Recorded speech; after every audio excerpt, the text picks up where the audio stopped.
بسم الله الرحمن الرحيم الحمد لله رب العالمين والعاقبة للمتقين ولا عدوان إلا على الظالمين وأشهد أن لا إله إلا الله وحده لا شريك له ولي الصالحين ورب الطيبين وأشهد أن محمدا عبده ورسوله سيد ولد آدم أجمعين صلى الله عليه وعلى آله وأصحابه ومن تبعهم بإحسان إلى يوم الدين أما بعد سلام الله عليكم ورحمة الله وبركاته أهلا وسهلا بكم. On continue l'introduction du livre Ar-Risala qui n'est pas la Muqaddima d'Ibn Abi Zayd al-Qayrawani dans la croyance, mais c'est l'introduction au livre lui-même. Il nous dit Amma ba'd, ceci étant dit, A'anana Allah wa iyyaka ala ri'ayatihi wa da'i'ihi wa hifdhi ma awda'ana min shara'i'ihi fa innaka sa'altani أن أكتب لك جملة مختصرة من واجب أمور الديانة مما تنطق به الألسنة وتعتقده القلوب وتعمله الجوارح وما يتصل بالواجب من ذلك من السنن من مؤكدها ونوافلها ورغائبها وشيء من الآداب منها وجمل من أصول الفقه وفنونه على مذهب الإمام مالك ابن أنس رحمه الله وطريقته مع ما سهل سبيل ما أشكل من ذلك من تفسير الراسخين وبيان المتفقهين لما رغبت فيه من تعليم ذلك لولدان كما تعلمهم حرف القرآن ليسبق إلى قلوبهم من فهم دين الله وشرائعه ما ترجى لهم بركته وتحمد لهم عاقبته فأجبتك إلى ذلك لما رجوته لنفسي ولك من ثواب من علم دين الله أو دعا إليه. Il nous dit, rahimahullah, ceci étant dit, qu'Allah nous assiste, toi ainsi que moi, à préserver le dépôt qu'il nous a confié et à rester ferme sur ses prescriptions. Tu m'as demandé, et là il parle à son shir, à son professeur, tu m'as demandé de rédiger pour toi un résumé condensé de la religion, qui nous montre les devoirs de la religion. Parmi ceux que prononce la langue, ceux en quoi croit le cœur, et ceux qui est mis en pratique par les membres du corps, et ceux qui se rattachent à ces obligations parmi les sunan, leur forme confirmée surrogatoire et recommandée, ainsi qu'un ensemble de bonnes manières, qui y sont liées.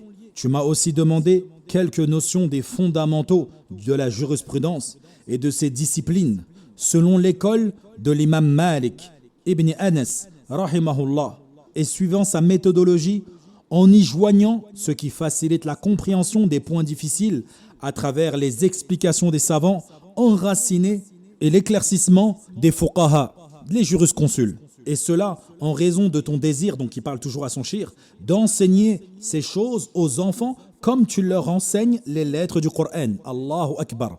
Il a 17 ans. 17 ans, il parle à son shir qui lui a demandé d'écrire une lettre, d'écrire un résumé du madhab malikite. Toute personne qui se revendique du madhab malikite, qui lise son livre Ar-Risala, et il se rendra compte que beaucoup de gens qui prétendent suivre l'imam Malik, au final, ce n'est pas l'imam Malik qu'ils suivent. Ils suivent seulement leur passion. Là où le vent les mène, ils y vont. Si c'est une tendance plutôt comme ceci, ils iront vers cette tendance. Et quelques années plus tard, ils iront vers une autre tendance, si bien sûr, il y a une autre tendance au goût du jour. Allahumma musta'an. Et il continue et il dit, afin que parvienne à leur cœur, c'est-à-dire aux enfants, avant tout autre savoir, une compréhension de la religion d'Allah et de ses lois. Et ça fait partie de la voie des salaf. Ils enseignaient à leurs enfants dès le plus jeune âge. Wallah, combien de parents, des fois, je les vois, l'enfant, il est fatigué, il doit dormir, et c'est l'heure du fajr. Il a dormi 3-4 heures, mais il n'a pas beaucoup dormi, miskin. Et beaucoup de parents, si l'enfant il a 7 ans, 8 ans, 9 ans, 10 ans, 11 ans, voire des fois 12 ans, ils vont dire non, ne le réveille pas, il est fatigué. Subhanallah. C'est maintenant que tu dois lui enseigner la rigueur. Il faut qu'il s'habitue à combattre son nefs et à se dire je me lève, je prie et j'irai dormir après. Après tout, il n'y a pas de mal, il n'y a pas mort d'homme. Si tu réveilles, même s'il a dormi que 2-3 heures, il va repartir dormir derrière. C'est pas comme si après ils devaient aller travailler et faire je ne sais quoi. Dès le plus jeune âge, dans le comportement, ils enseignaient, mais également, ils enseignaient aux enfants la religion. Ils leur faisaient apprendre par cœur le Coran, ils leur faisaient apprendre par cœur certaines formules, certaines règles, pour les habituer, pour que parvienne à leur cœur, en tout premier lieu, le savoir religieux, pour que ça soit la base, le socle de leur façon de faire, de croire, etc., etc. Puis il dit, afin que parvienne à leur cœur, avant tout autre savoir, une compréhension de la religion d'Allah et de ses lois, dont on espère pour eux la bénédiction et dont ils en récolteront une bonne fin. Et il poursuit sa réponse en disant à son shir, j'ai donc répondu favorablement à ta demande, dans l'espoir pour moi-même et pour toi, la récompense promise pour celui qui enseigne la religion d'Allah et y appelle. Subhanallah, 17 ans. Et il a la notion que même si c'est le shir qui lui demande, au final, lui il aura la récompense, la pleine récompense. Mais le shir qui lui a demandé de le faire également, il aura la pleine récompense, même si lui, il n'aura pas écrit une lettre, une virgule de ce qui aura été mis dans ce manuscrit. Et comme je l'avais dit aussi, wallah, juste cette introduction-là, c'est un dars à elle toute seule. C'est pour ça que je la fais tranquillement, je l'ai séparée en 2, voire peut-être en 3. On lira et on traduira ce que Allah Azza wa Jal nous permettra de faire en un laps de temps. S'il faut le séparer en plusieurs cours et plusieurs assises, c'est ce qu'on fera. Al-Muhim. Il continue et il dit وَعَلَمْ أَنَّ خَيْرَ الْقُلُوبِ أَوْعَاهَا لِلْخَيْرِ وَأَرْجَى الْقُلُوبِ لِلْخَيْرِ مَا لَمْ يَسْبِقُ الشَّرُّ إِلَيْهِ وَأَوْلَى مَا عُنِيَ بِهِ النَّاصِحُونَ وَرَغِبَ فِي أَجْرِهِ الراغبون إيصال الخير إلى قلوب أولاد المؤمنين ليرسخ فيها وتنبيههم على معاليم الديانة وحدود الشريعة ليرادوا عليها وما عليهم أن تعتقده من الدين قلوبهم وتعمل به جوارحهم فإنه رؤي أن تعليم الصغار لكتاب الله يطفئ غضب الله وأن تعليم الشيء في صغره كالنقش في الحجر الله أكبر وقد مثلت لك من ذلك ما ينتفعون إن شاء الله بحفظه ويشرفون بعلمه ويسعدون باعتقاده والعمل به. Il continue et il dit, sache que les meilleurs des cœurs sont ceux qui accueillent le mieux le bien, la vérité, et que les plus disposés au bien sont ceux qu'aucun mal n'a encore devancé, c'est-à-dire d'apprendre le char, comme malheureusement beaucoup d'entre nous on a fait avec nos enfants en leur donnant les téléphones portables, en les laissant devant la télé à regarder des dessins animés et je ne sais quoi. La première chose par lesquelles on les a nourris, on a nourri leur regard, c'est par du char. C'est pour ça qu'après, revenir en arrière et faire un travail de sensibilisation, d'amélioration pour qu'ils se rapprochent d'Allah, ça devient périlleux et difficile. Et c'est pour cela que la plupart de nos enfants n'ont pas fini le Coran et ne finiront peut-être pas le Coran, ne l'apprendront pas par cœur. Parce qu'on les a tellement négligés au plus jeune âge qu'au final, les premières choses qu'ils ont en eux, c'est ce fasad. Comme vous le savez, dans les vidéos, dans les films, dans les dessins animés, il y a des messages subliminaux. Il y a des messages que seule une personne douée de raison voit et s'aperçoit. Mais les autres, ils sont embourbés dans des ténèbres qui font qu'ils ne distinguent pas ce qui est mauvais de ce qui est bon et leur cœur absorbe. Le cœur, c'est un récipient. Soit tu le remplis de bien, d'eau de source, soit tu le remplis de vin, d'alcool, de choses mauvaises. Puis il dit, et la chose la plus digne d'attention pour les conseillers sincères est celle dont la récompense est la plus recherchée par ceux qui aspirent au mérite. C'est de faire parvenir le bien au cœur des enfants, des croyants, afin qu'ils s'y enracinent, comme on l'a dit précédemment, et de les éveiller aux repères de la religion et aux limites de la loi, pour qu'ils y soient exercés dès leur jeunesse, pour que leur cœur croie en ceux qui relèvent de la foi et que leurs membres le mettent en pratique.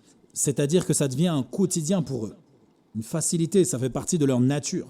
Et il a été rapporté que l'enseignement du livre d'Allah aux enfants éteignait la colère d'Allah Azza wa Jal. Et que l'instruction donnée aux enfants dès le plus jeune âge était comme une gravure dans la pierre. Ça reste. Donc ce que tu leur as donné en premier, ça leur restera. Oui, après, quand ils atteignent un certain âge de compréhension, on refait le travail inverse. Mais la première chose qu'on leur a donnée, la plupart d'entre nous, c'est pas la bonne éducation. Wa'iyadhu billah. Qu'Allah nous pardonne pour cela. Qu'Allah nous réforme pour cela. Puis il dit, je t'ai donc présenté ceux qu'ils pourront, si Allah le veut, tirer profit en le mémorisant. C'est-à-dire son livre, tu peux le mémoriser. Être honoré par sa connaissance et trouver leur bonheur dans la croyance et dans sa mise en pratique. Subhanallah. Voilà la symbolique, la raison pour laquelle ce livre a été écrit. C'est que c'est un outil d'une rareté inestimable. Et celui qui peut, alors qu'il apprenne la muqaddima dans la croyance, elle est une base solide, elle te permet de répondre à plein d'ambiguïtés. Elle est magnifique, elle est exceptionnelle, elle est précise, pointilleuse, chirurgicale. Puis il dit, et je vais simplement traduire, sinon je ne finirai pas aujourd'hui. Naam. Il poursuit en disant, il est rapporté dans la sunna du prophète sallam qu'on ordonne aux enfants d'accomplir la prière à l'âge de 7 ans et qu'on les corrige à ce sujet à l'âge de 10 ans et qu'on les sépare dans leur lit. Lorsqu'ils atteignent l'âge de 10 ans, on sépare les garçons des filles des garçons et également les garçons des garçons et les filles des filles. Très important. De même, il convient de leur enseigner ce que Allah a prescrit à ses serviteurs en matière de paroles et d'actes avant leur puberté, afin que ces paroles et ces actes les atteignent alors que ces enseignements se seront enracinés en eux, dans leur cœur, et que leurs âmes s'y seront familiarisées, naam, dès le plus jeune âge, familiarisées avec la sunna, avec la pratique de la religion, et que leurs membres se seront habitués également à faire l'odo, à faire la prière, à jeûner, à mettre en pratique tout cela. Naam, Allah Azza wa Jal a effectivement imposé au cœur des actes de croyance et aux membres apparents des actes d'obéissance. Donc la foi, ce n'est pas seulement dans le cœur, c'est également des actes d'obéissance. Et c'est également une bonne compréhension et une bonne assimilation de cette religion dans le cœur et dans l'esprit. Et puis l'imam Ibn Abi Zayd continue, rahimahullah, et il dit, je vais donc détailler pour toi, chapitre après chapitre, ce que je t'ai promis d'exposer, afin que cela soit plus accessible à la compréhension de ceux qui l'apprendront si Allah le veut. C'est à lui que nous demandons le choix le plus juste et de lui que nous implorons l'aide. Il dit à la fin, وَإِيَّاهُ نَسْتَخِيرُ وَبِهِ نَسْتَعِينُ وَلَا حَوْلَ وَلَا قُوَّةَ إِلَّا بِاللَّهِ الْعَلِيِّ الْعَظِيمِ وصلى الله على سيدنا محمد نبيه وآله وصحبه وسلم تسليما كثيرا. Allah lui a donné une compréhension incroyable, mais il sait que tout cela, c'est par l'aide d'Allah. Donc Allah, il demande à ce qu'il lui permette d'écrire les choses les plus justes, les plus précises, les plus pointilleuses. Et il demande son aide pour cela. Car la hawla, il n'y a de solution, wa la quwwata, et de force et de capacité, illa billah, si ce n'est en Allah, le très haut, l'immense. Que la prière et les salutations d'Allah soient sur le maître des messagers, Muhammad sallallahu alayhi wa sallam. Fanaktafi bihada, et Inch'Allah, dans la prochaine rencontre, nous rentrerons dans l'explication de sa muqaddima qu'on appelle Muqaddimat Ibn Abi Zayd al-Qayrawani, rahimahullah. وصلى الله وسلم على نبينا محمد وعلى آله وصحبه وسلم.